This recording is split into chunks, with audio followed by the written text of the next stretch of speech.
Most people think procrastination is just a habit that repeats. You delay something today, you delay something tomorrow, and the pattern continues. But procrastination does not always stay the same. For many people, it slowly gets worse, not because they stop caring, not because they become weaker, but because every delay teaches the mind something.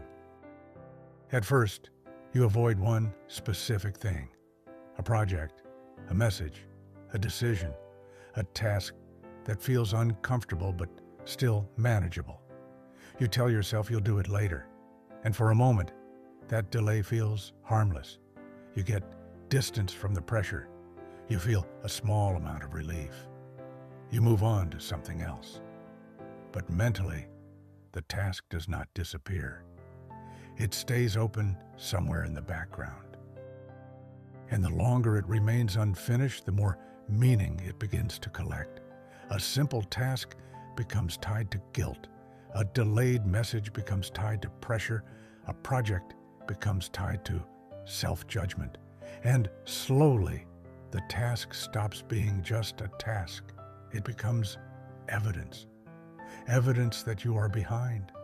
Evidence that you are inconsistent. Evidence that you still have not followed through. This is where procrastination begins to change, because the mind is no longer reacting only to the action. It is reacting to everything the action now represents. The delay, the guilt, the pressure, the fear of starting late, the feeling that you already failed before beginning.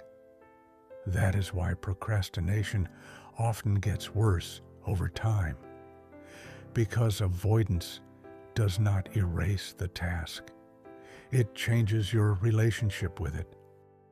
The first time you delay something, it may feel small, but after enough repetition, your mind begins to expect discomfort before you even start. And once that expectation becomes familiar, starting no longer feels neutral. It feels loaded. This is how procrastination spreads. At first, you avoid big things. Then smaller things start feeling heavy too. A message feels harder to answer. A simple decision takes longer than it should. An ordinary task starts requiring more mental preparation than before. Not because your ability disappeared, but because your nervous system has learned to associate action with pressure. And when action feels like pressure, avoidance starts to feel like protection. That protection may seem useful for a moment, but over time, it trains the same pattern deeper. You avoid the task. You feel temporary relief. The task remains unfinished. The pressure returns. And the next time you think about starting, it feels even heavier than before. This is the loop most people do not see. Procrastination does not only delay action, it increases the emotional cost of returning to action later. And that cost builds quietly, not all at once, not in a way that is easy to notice, but enough that life starts to feel more difficult around the edges. You begin needing more energy to answer simple things, more clarity to make basic decisions, more motivation to do what used to feel manageable, and eventually you may start believing the problem is who you are. You may think, I'm just undisciplined. I can't trust myself. I always do this. I don't know why I'm like this. But many times, the problem is not your identity. It is the accumulation of unresolved pressure. When enough tasks remain emotionally open, your mind begins to treat new actions as if they already carry the weight of old ones. This is one reason procrastination can become so painful. It does not only affect productivity, it affects self-trust. Because every repeated delay quietly changes the way you see yourself. You stop seeing one unfinished task. You start seeing a pattern. And once you see yourself through that pattern, starting becomes even harder. Now the task is not only asking for effort, it is asking you to face the story you have started believing about yourself, that you never follow through, that you always fall behind, that you cannot rely on your own decisions. And that story creates more hesitation, more tension, more avoidance. This is why guilt rarely fixes procrastination. Guilt may create pressure, but pressure is often the very thing your mind has learned to avoid. So, the more you attack yourself, the heavier starting becomes. And the heavier starting becomes, the more avoidance feels automatic. Over time, the mind becomes faster at escaping. You do not always make a clear decision to delay. Sometimes you drift away from the task before you even notice it. You open something else. You wait for a better mood.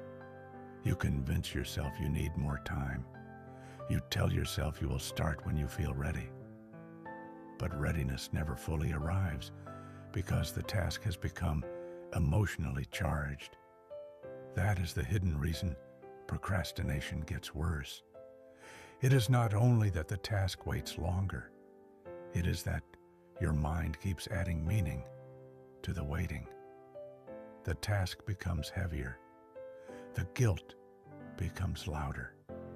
The starting point feels farther away. And eventually, the action itself begins to feel like something you need to survive instead of something you simply need to do.